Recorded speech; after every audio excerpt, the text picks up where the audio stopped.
Hello everyone. So in today's video, I will show you guys on how to transfer your cryptocurrency from Trust Wallet to Binance. So first, what you want to do is open up your Trust Wallet on your web browser or on your app. And then what you want to do now is click on send right here and then choose the cryptocurrency that you want to send. So for example, I'll be using Bitcoin. And then right here it's going to ask you for the wallet address and then the amount.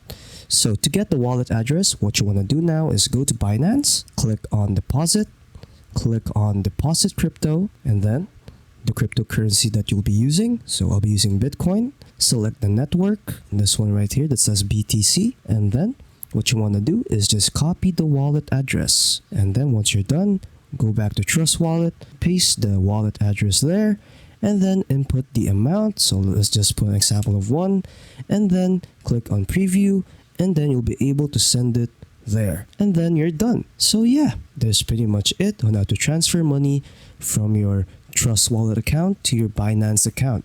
So yeah, hope you guys enjoyed the video. Don't forget to leave a like and subscribe for more tech tips. That is all.